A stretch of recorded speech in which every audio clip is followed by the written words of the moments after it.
हम सभी जानते हैं कि इथेरियम दुनिया की सबसे पॉपुलर क्रिप्टो करेंसीज में से एक है। पिछले 6 सालों में इथेरियम ने क्रिप्टो मार्केट का $200 बिलियन से ज़्यादा का मार्केट कैप्चर किया हुआ है। 2013 में सीरिया के अंदर एक युद्ध हुआ, जिसके चलते बहुत से लोगों ने सीरिया को छोड़कर जाने का फैसला किया, जिसमें लाखों लोग एक साथ सीरिया छोड़कर समुद्र के रास्ते निकल गए। ऐसे हालातों में ना ही उनके पास कोई घर होता है, ना ही खाने पीने का सामान, और वो पूरी तरीके से बेघर हो चुके होते हैं। इसी तरह हर साल लाखों लोग अपने देश को छोड़कर चले जाते हैं, देश में आई किसी बीमारी के कारण, किसी गृह युद्ध के कारण या किसी और वजह से।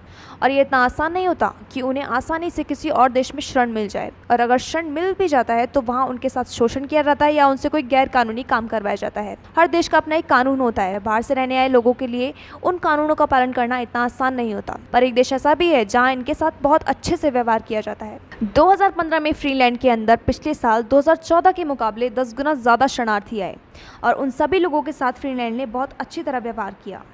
फ्रीलैंड की एक स्टार्टअप कंपनी जिसका नाम मोनी है, उसने इथेरियम टेक्नोलॉजी के साथ मिलकर एक ऐसा स्मार्ट कॉन्ट्रैक्ट बनाया जिसमें कैश की लेन देन को कम करने के लिए सभी शरणार्थियों को एक स्मार्ट कार्ड दिया गया, जिसका डेटा पूरी तरीके से इथेरियम की ग्लोबल चेन टेक्नोलॉजी पर सेव हो रहा था। इथेरियम ग्लोबल चेन टेक्नोलॉजी ने सभी शरणार्थियों को एक यूनिक आईडी दी, जिसमें उनका पूरा डेटा सेव हुआ। किसको कितनी सब्सिडी दी जानी चाहिए, कितनी नहीं, ये सारा डेटा उसमें सेव हुआ। अगर कोई रिफ्यूजी किसी दूसरे देश में जाता है तो ना ही उसके पास रहने खाने पीने का कोई ठिकाना नहीं होता, और ये सारी सुविधाएं उस कंट्री को उन्हें प्रोवाइड करानी होती है। तो इसी समस्या के चलते स्मार्ट कॉन्ट्रैक्ट के तहत फ्रीलैंड की गवर्नमेंट ने इस कॉन्ट्रैक्ट के अंदर अपना एक अहम योगदान दिया, जिसमें फ्रीलैंड गवर्नमेंट ने सभी को सब्सिडी देने का ऐलान किया।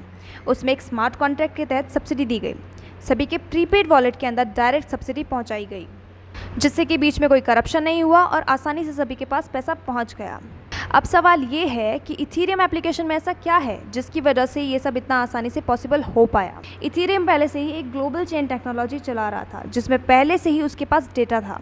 उसके पास ये तकनीक थी कि किस तरह नया डाटा स्टोर किया जाए, और उसके पास तकनीक थी कि नई आइडेंटिटी कैसे दी जाए। तो इसी तरह इथेरियम ने मॉली स्टार्टअप के साथ मिलकर सभी को प्रीपेड कार्ड दिया, जिसका डाटा पूरी तरह ग्लोबल चेन में स्टोर हो रहा था। और जब कोई रिफ्यूजी एक नई कंट्री में होता है तो उसके पास कोई सिविल स्कोर, डाटा, कोई आइडेंटिटी नहीं होती, जिसके कारण कोई भी बैंक उन्हें लोन नहीं दे पाता, कोई भी बैंक उन्हें अपना कोई अकाउंट खोलने नहीं देता। पर प्रीपेड कार्ड मिल जाने से उन्हें एक सुविधा हुई, जिससे कि वो अपना सारा काम कर सकते थे। हम इसको अगर एक एग्जाम्पल के तौर पे समझें तो अगर एक व्यक्ति जिसका नाम राम है, वो एक रिफ्यूजी है और वो एक किसी देश में जाता है, या फिर वो फ्रीलैंड में ही रह रहा है, तो वो जब भी अगर कोई पेट्रोल परचेज़ कर रहा है या फिर कोई ग्रॉसरी आइटम खरीद रहा है, तो उसका कुछ परसेंट फ्रीलैंड की तरफ से उसके मास्टर प्रीपेड कार्ड में पहुंच जाता है।